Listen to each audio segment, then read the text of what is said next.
Moi, ce matin, j'avais à cœur de reprendre une des paroles célèbres de Jésus, il y en a beaucoup, mais j'en ai repris une qui m'a interpellé et sur laquelle j'aimerais m'étendre avec vous ce matin. Une des phrases célèbres de Jésus lorsqu'il a dit « N'empêchez pas les petits-enfants de venir à moi ». Qui a déjà lu cette parole? Ou qui l'a déjà entendue? C'est connu. 4 quand même, c'est bien. 5, c'est bien. Est-ce que je suis bien dans l'église évangélique? Je ne suis pas trompé, je ne suis pas à la mosquée. Ou ailleurs, je ne sais pas. Qui a déjà entendu cette phrase? N'empêchez pas les petits-enfants de venir à moi. Voilà, en même temps, vous faites un peu d'exercice et c'est bien. On va lire ça dans Matthieu, au chapitre 19. Ça se trouve aussi dans d'autres évangiles, mais j'ai pris Matthieu 19, versets 13 à 15. Des gens amenèrent des enfants à Jésus pour qu'il pose les mains sur eux en disant une prière. Mais les disciples font des reproches aux gens. Alors Jésus dit aux disciples, « Laissez les enfants venir à moi, ne les empêchez pas. En effet, le royaume des cieux appartient à ceux qui sont comme eux. » Jésus pose les mains sur la tête des enfants, ensuite il quitte cet endroit. Alors ce matin, ce que j'aimerais qu'on puisse voir, c'est essayer de voir qu'est-ce que Jésus veut dire par là, pourquoi est-ce qu'il le dit. Ensuite, nous regarderons ensemble brièvement comment nous pourrions empêcher les enfants de venir à Jésus. Est-ce qu'il y a des choses que nous faisons qui empêchent les enfants de venir à Jésus? Et nous terminerons par comment faire pour aider les enfants à venir à Jésus. Alors vous me dites, oui, mais enfin, ça c'est un message pour l'école du dimanche, ça c'est un message. Est-ce qu'il y a des parents dans la salle? Est-ce qu'il y a des grands-parents dans la salle? Est-ce qu'il y a des oncles et des tantes dans la salle? Nous sommes tous concernés par les enfants. Que ce soit nos enfants, que ce soit nos petits-enfants, que ce soit des enfants de la famille, mais surtout aussi les enfants de l'Église. Les enfants de l'Église sont aussi sous notre responsabilité. Et donc c'est un message pour chacun d'entre nous. Qu'est-ce que Jésus veut nous dire au travers de « N'empêchez pas les petits-enfants de venir à moi ». D'abord, il nous fait réaliser que les disciples de Jésus peuvent parfois avoir une mauvaise compréhension quant à l'importance de la place des enfants dans le cœur de Dieu.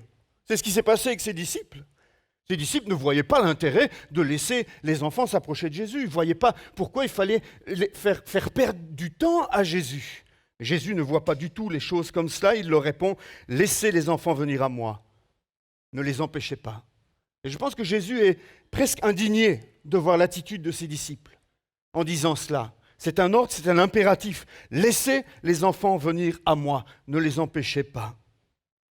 Alors c'est vrai que les disciples qui sont là autour de Jésus se disent peut-être, oui mais les enfants, ils ne peuvent pas comprendre les longs discours de Jésus. Les enfants, c'est compliqué pour eux, toutes ces phrases, toutes ces histoires que Jésus raconte. Peut-être que c'est ce qui a poussé les disciples à vouloir repousser les enfants. Mais est-ce que nous saisissons la totalité des enseignements de Jésus?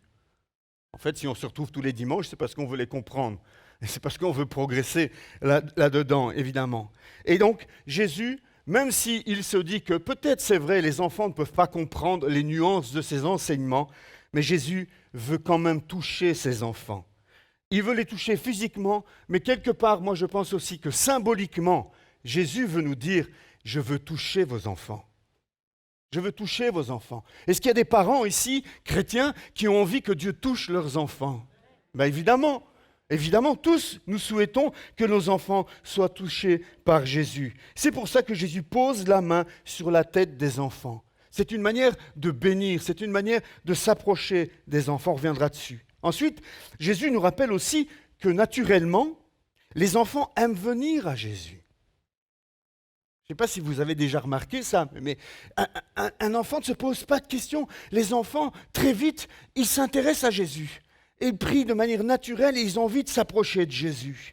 C'est naturel pour eux et Jésus les aime. Et cela, les enfants le captent très vite. Les enfants sont très sensibles à cela. Ils savent très vite détecter si une personne est bonne envers elle, a de l'amour envers elle ou pas, ou est indifférente. Et les enfants savent que Jésus les aime. De nouveau, ici, ce sont les disciples qui, par leur attitude et leur vision mauvaise de ce qu'est un enfant, qui font obstacle aux enfants.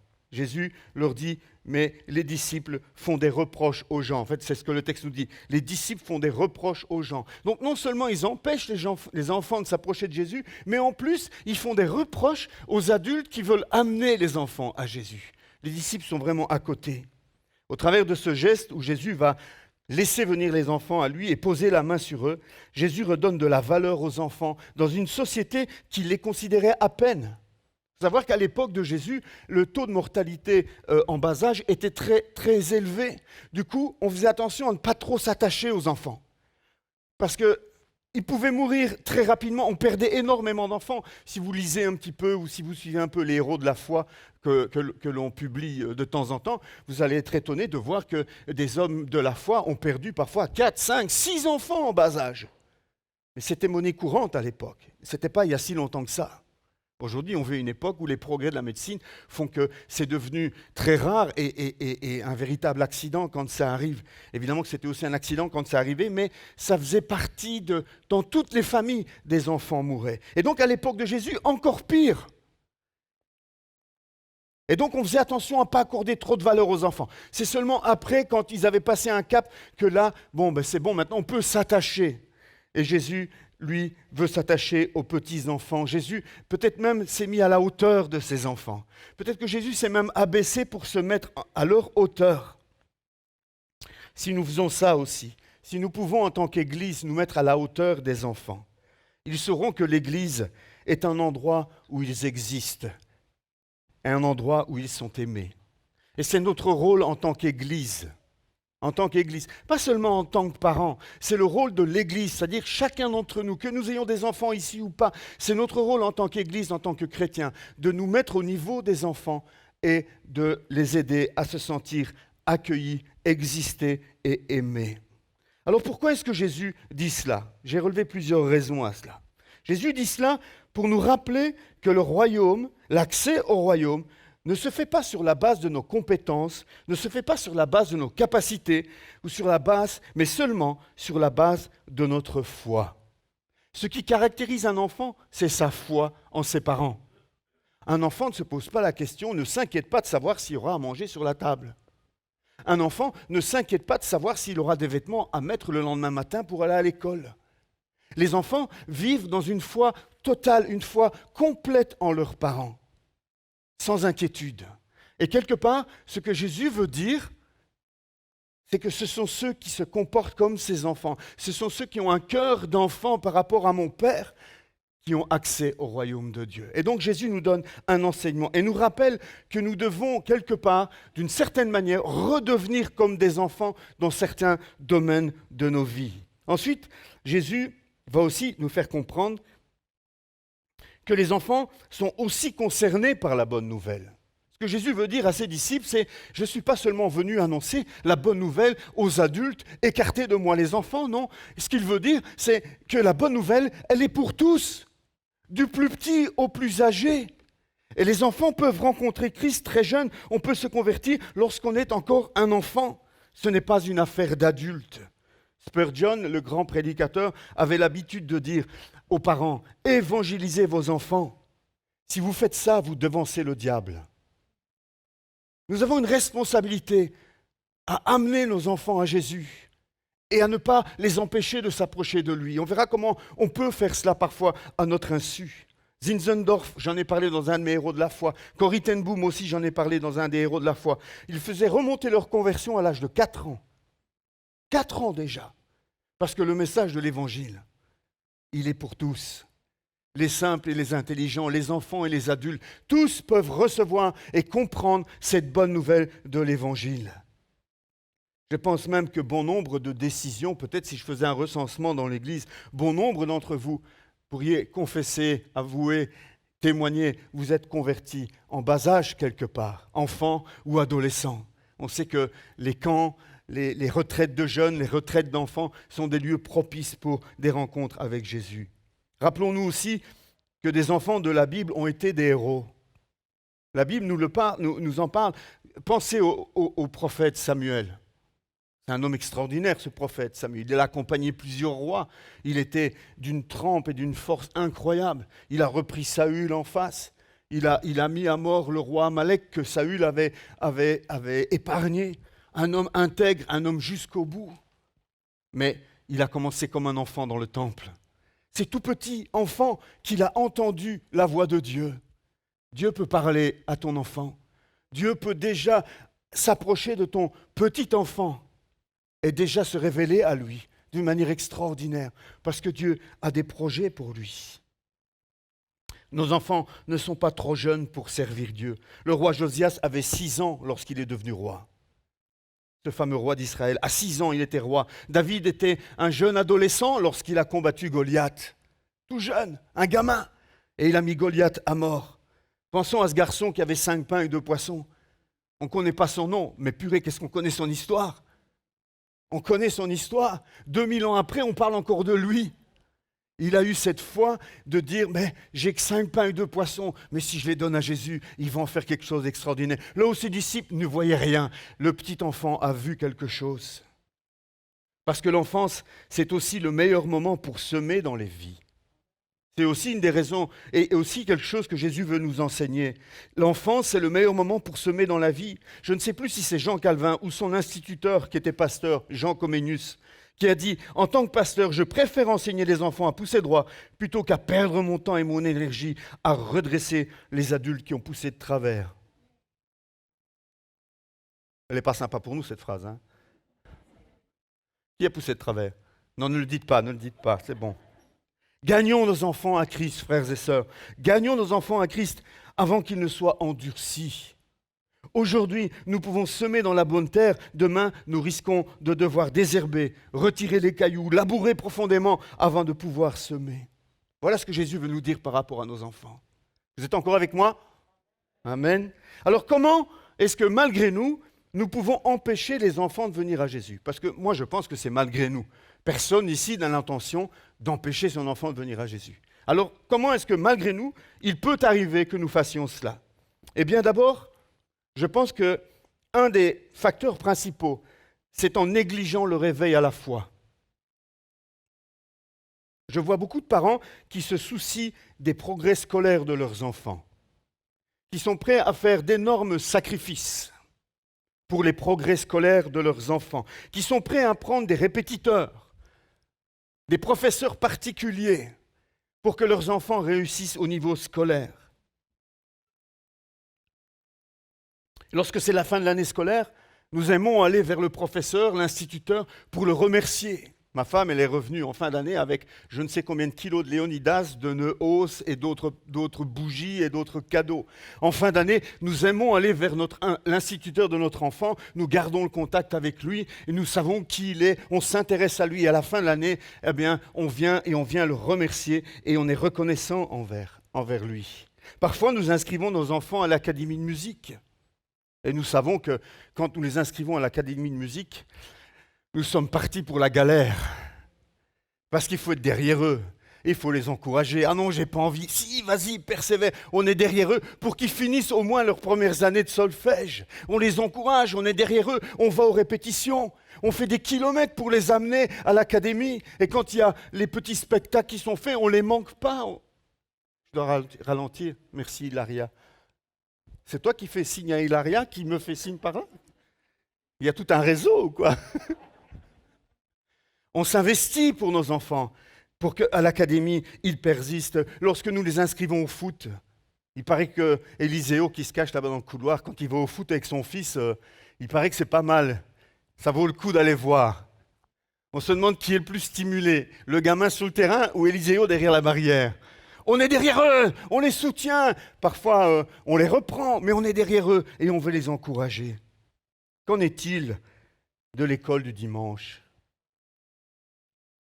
Qui a déjà pensé à aller à la fin de l'année remercier le professeur d'école du dimanche, ce moniteur bénévole qui le fait gratuitement et qui s'est occupé de ton enfant pendant toute l'année? Qui l'a déjà fait? Qui est déjà venu avec une boîte de pralines pour remercier l'équipe des moniteurs d'école du dimanche? Ah non, c'est un dû. C'est normal. C'est ça? Vous voyez la différence? Est-ce que nous nous intéressons vraiment à l'éveil, à la foi de nos enfants? Est-ce que nous nous intéressons à leur progrès spirituel? Est-ce que nous connaissons l'équipe des moniteurs qui s'occupent de nos enfants pendant une année? Est-ce que nous avons pris la peine d'aller vers eux pour les remercier? Est-ce que nous avons pris la peine d'aller une fois ou l'autre pendant l'année leur demander comment vont les progrès? Comment se comportent-ils? Non, on ne pense pas à cela. Pensons-nous à remercier ces bénévoles qui sèment avec larmes. Et c'est pas figuratif, hein, c'est en vrai. Hein. Moi, j'ai déjà vu des professeurs d'école du dimanche pleurer de découragement parce que la classe avait été insoutenable, parce qu'ils avaient été irrespectueux envers eux, insolents. Qui s'est déjà intéressé à ces moniteurs d'école du dimanche qui s'aiment avec larmes, qui font face parfois à de l'irrespect de la part des enfants quand ce n'est pas de la part des parents? Vous savez, je pense qu'il est important que vous puissiez comprendre, chers parents, grands-parents, que ce à quoi nous montrons de l'intérêt, c'est automatiquement classé par nos enfants du moins important au plus important.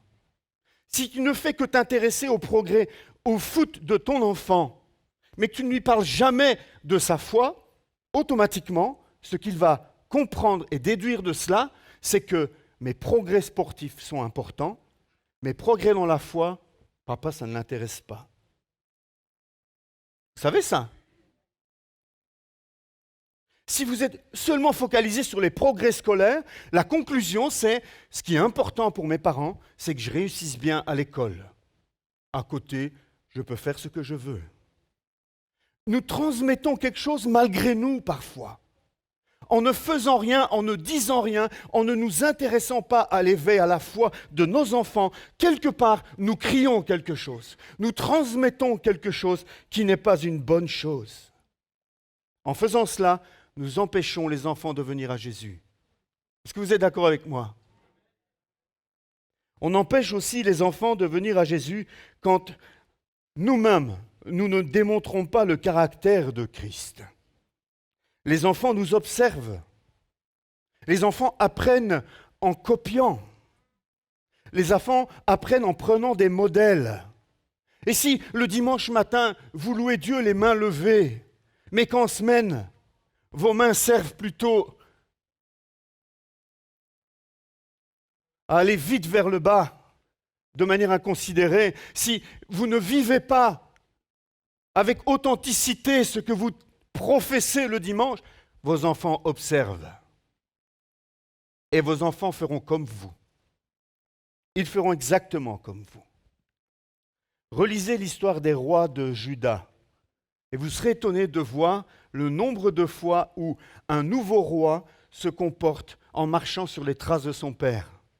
Il y a quelques exceptions où il y a des dérapages, mais généralement, un bon roi était suivi par un bon roi, en tout cas dans le royaume de Juda. Et dans le royaume d'Israël, là, il n'y a pas d'exception, tous les mauvais rois ont donné le règne et la succession à des mauvais rois. Quel est notre comportement? Est-ce que nous sommes vrais? Est-ce que nous sommes authentiques? Est-ce que nous sommes obéissants à la parole de Dieu? Est-ce que les enfants voient en nous de véritables disciples de Jésus-Christ? Si c'est le cas, ils nous imiteront. Si ce n'est pas le cas, ils nous imiteront aussi. Voilà comment aussi nous pouvons empêcher les enfants de venir à Jésus. J'entends peu de Amen. On peut aussi les empêcher de venir à Jésus en étant des mauvais modèles pour eux. L'enfant grandit en reproduisant les modèles qui l'entourent. Et c'est pour ça que Jésus dit, le disciple sera comme son maître. Le disciple sera comme son maître. Les parents, les enseignants, les moniteurs sont les maîtres de nos enfants. L'instituteur de votre enfant, quelque part, c'est son modèle.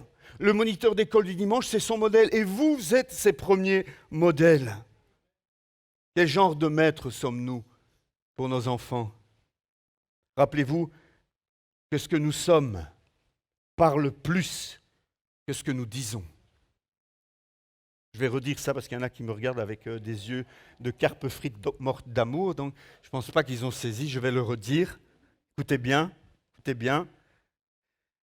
Ce que nous sommes parle plus que ce que nous disons. Et bien souvent, nous nous contentons de dire en espérant qu'ils ne feront pas comme nous. Mais ce n'est pas ça. Hein. Ce que nous sommes parle plus que ce que nous disons.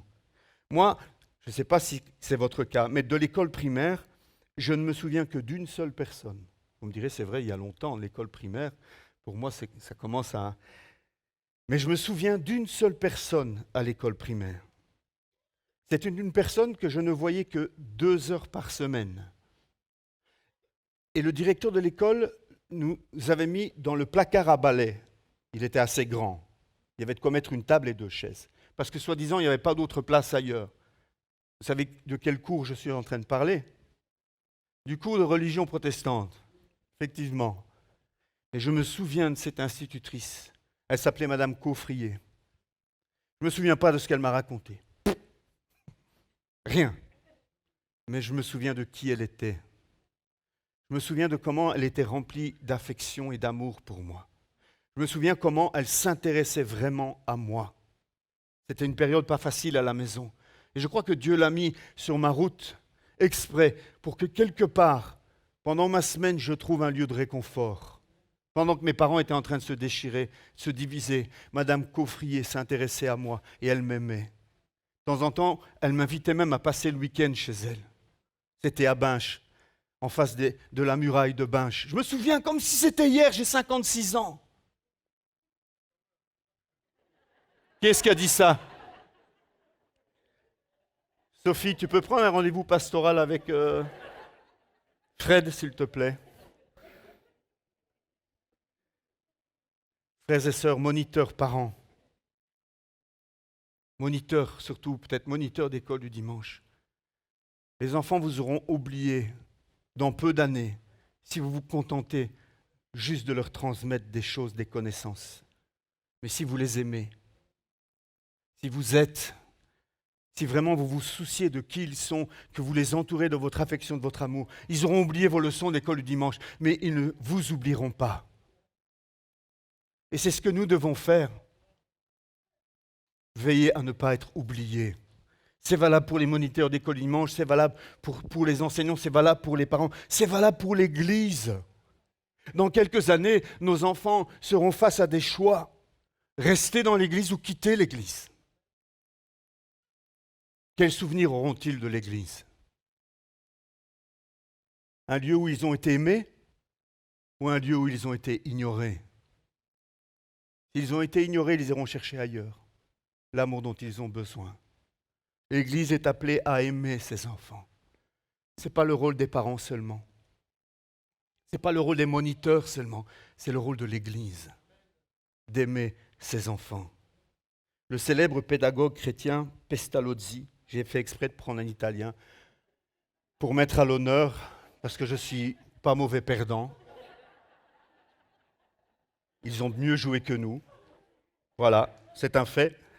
Il disait, ça va Enzo, t'es content? Tu fais des bons? Pestalozzi disait, la meilleure manière pour qu'un enfant apprenne la crainte de Dieu, c'est de voir et de connaître un vrai chrétien. La meilleure manière pour qu'un enfant apprenne la crainte de Dieu, c'est qu'il connaisse un vrai chrétien. Alors, il va apprendre la crainte de Dieu. Comment aider les enfants? Je termine avec ça. Comment aider alors les enfants à venir à Jésus? Bien, la première chose à faire, c'est en ne visant pas seulement la tête, mais aussi le cœur. Ça sera d'ailleurs le thème de notre année à Kids Connect l'année prochaine. C'est le thème que nous avons choisi avec les responsables, de la tête au cœur. Ça sera notre thème pendant l'année. On va développer ça, de la tête au cœur. Alors, pour aider un enfant à venir à Jésus, il ne faut pas viser seulement les connaissances et sa tête, mais aussi son cœur. Il faut faire plus que déverser des connaissances bibliques. Il faut permettre à Dieu de toucher son cœur. Beaucoup de personnes savent beaucoup de choses sur Dieu, sans connaître Dieu, de manière expérimentale. Le mot grec est utilisé dans la Bible pour connaître. Ce n'est pas juste connaissance intellectuelle, c'est connaître comme un mari et une femme se connaissent. C'est une connaissance expérimentale, une pratique de tous les jours. C'est cette connaissance-là que nous devons transmettre à nos enfants. On ne veut pas en faire des têtes comme ça et des cœurs rétrécis comme ceci. Évidemment, on doit leur apprendre des choses, mais nous devons veiller à ce qu'ils ont reçu à ce niveau-là, ils aient le temps de le faire descendre et de l'intégrer, de le mettre en pratique au niveau du cœur. Nous ne voulons pas d'enfants uniquement la tête remplie d'histoires bibliques. Nous ne voulons pas d'enfants qui viennent à l'église parce que c'est amusant seulement. Nous ne voulons pas d'enfants qui viennent à l'église parce que c'est obligé. C'est dommage. Nous ne voulons pas en faire des caméléons qui savent comment se comporter à l'église, qui ont le bon comportement devant papa, maman, devant les chrétiens, mais une fois livrés à eux-mêmes, peuvent s'adapter complètement au vocabulaire du monde, au comportement du monde et au choix du monde. Ce n'est pas ça que nous voulons faire. Nous ne voulons pas des chrétiens, des petits-enfants qui savent donner la bonne réponse chrétienne, mais dont le cœur n'est pas transformé. Et dans l'Église, malheureusement, il y en a qui sont comme ça, parce qu'ils ont grandi dans l'Église. On les a remplis d'histoires bibliques, mais jamais c'est descendu au niveau du cœur.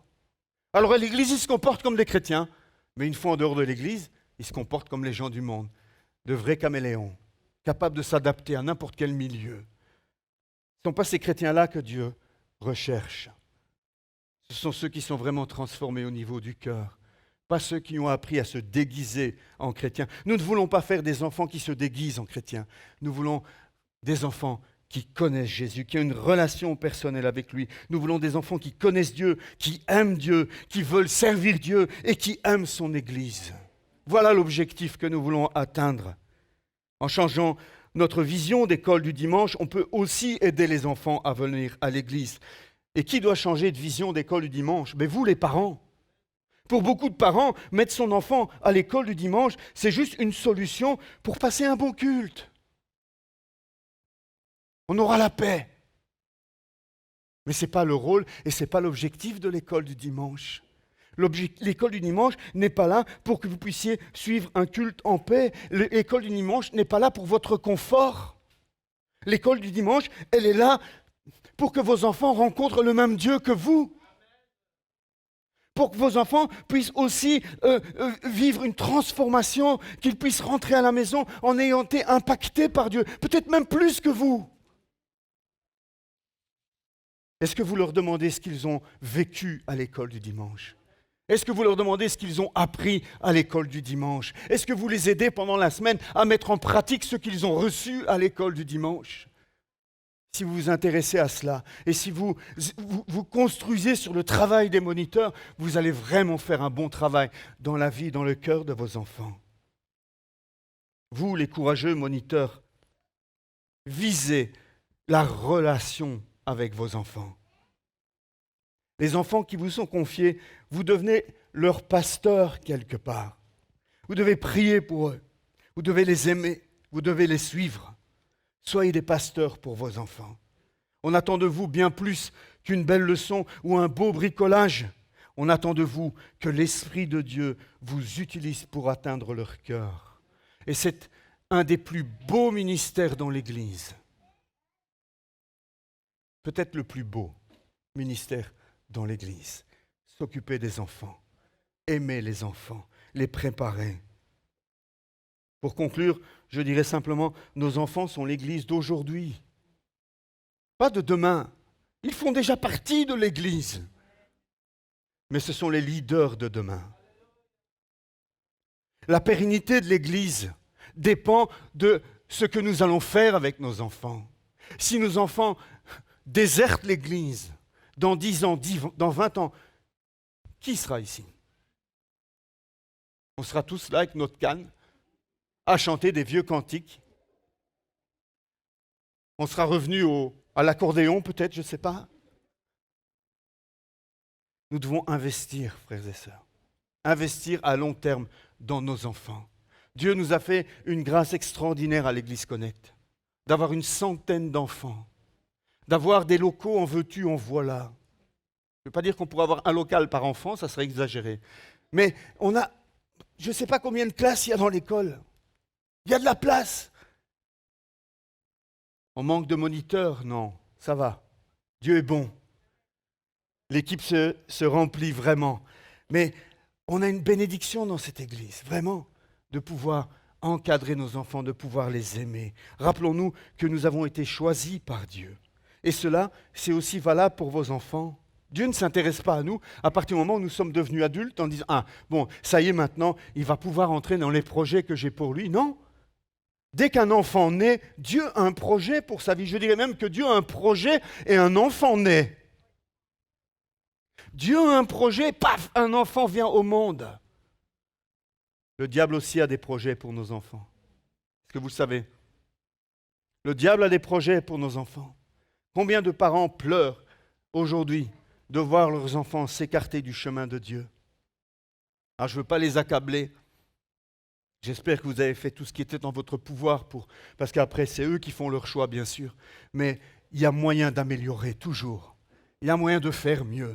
Et si tu es un jeune parent, je m'adresse à toi particulièrement, ou un futur jeune parent, investis-toi. Autant tu t'investis dans son travail scolaire, investis-toi dans sa vie spirituelle. Prie avec lui, prends du temps avec lui, montre-lui que tu t'intéresses à ce que tu vis avec Dieu. Et il comprendra que c'est important pour toi. En tant qu'Église, tous, nous avons un rôle d'exemple et de prière pour les enfants.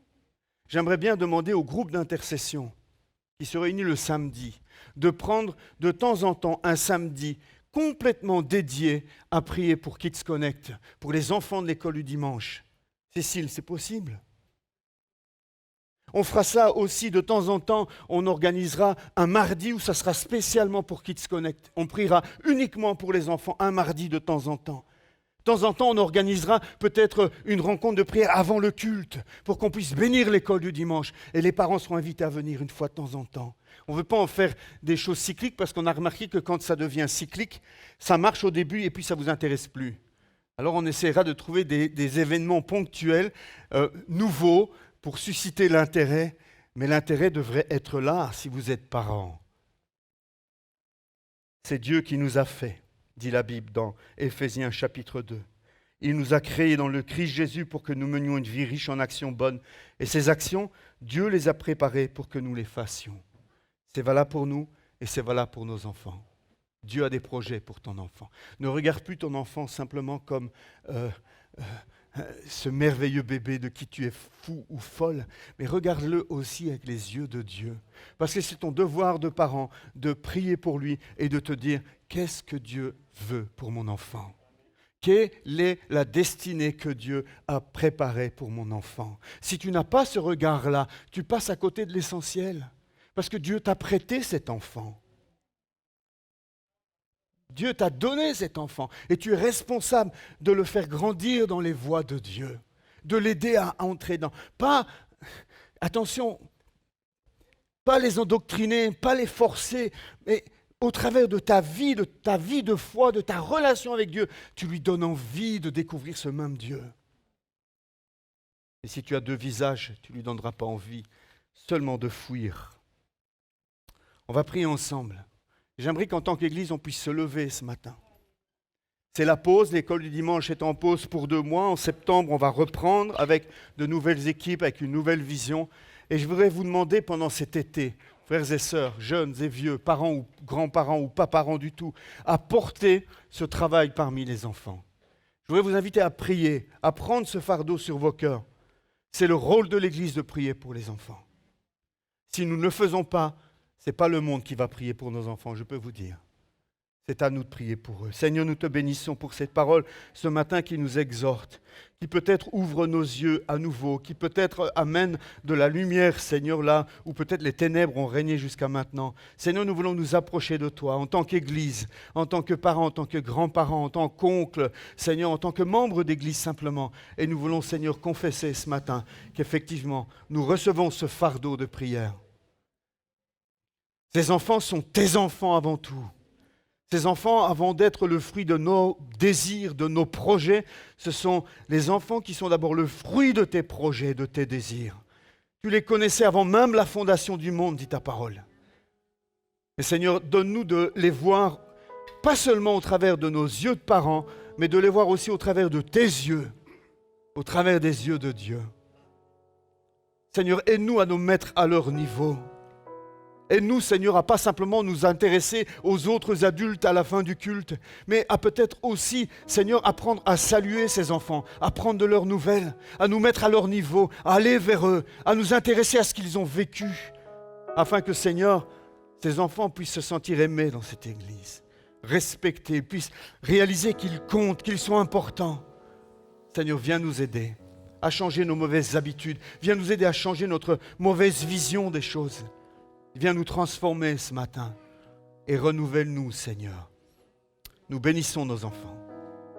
Nous bénissons ces enfants Te demandons, Seigneur, de vraiment les attirer à toi, de frapper à la porte de leur cœur. Te demandons de nous aider à nous adapter aussi, Seigneur, à corriger ce qui doit être corrigé en tant que parents dans notre manière d'être et de faire. De nous aider en tant que moniteurs, Seigneur, à rejoindre le cœur de nos enfants. Seigneur, change notre paradigme, change notre manière de voir les choses, afin que nous puissions atteindre tes objectifs pour eux, Père, dans le nom de Jésus. Amen. Amen. Alléluia. Que Dieu vous bénisse. Pour ceux qui partent, je vous souhaite de bonnes vacances. Et on va terminer sur encore un chant. Merci à chacun d'entre vous. Alléluia. Juste avant de ce chant, deux petites annonces qu'on a oubliées. C'est juste pour vous dire que nous avons l'équipe de son qui sont en train de travailler sur des panneaux acoustiques. Vous voyez qu'on est en train d'améliorer le son au fond de la salle. Il y a des panneaux qui ont été rajoutés. On va en rajouter aussi sur d'autres endroits, mais ils ont besoin d'aide. Et si vous êtes manuel, si vous ne savez pas quoi faire pendant vos vacances, l'équipe de son a besoin de vous. Et donc, il faut aller voir juste le sonoriste qui est derrière la table de mixage, qui s'appelle Pinot. Vous cherchez Pinot, tout le monde sait qui est Pinot. Et voilà, vous allez le trouver. Puis la deuxième annonce, c'est que nous prions toujours tous les mercredis. Le mercredi matin de 6h à 7h. Nous ne faisons plus le vendredi pendant les vacances. Pour l'instant, on ne fait que juste le mercredi. Levons-nous ensemble, chantons ensemble, jour de joie, jour de victoire. Jour de joie, jour de victoire, il est dans sa main en haut, me retire des grandes eaux, il me saisit et me délivre, l'Éternel est mon appui, devant tous mes ennemis, Dieu se lève avec éclat, et il marche devant moi. J'entends pas vous, jour de joie.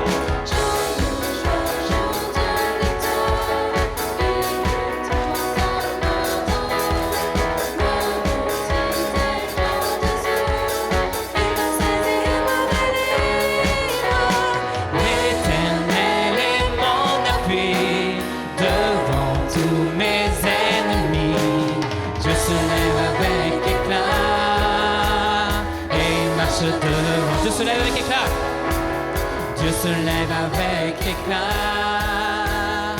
et il marche devant.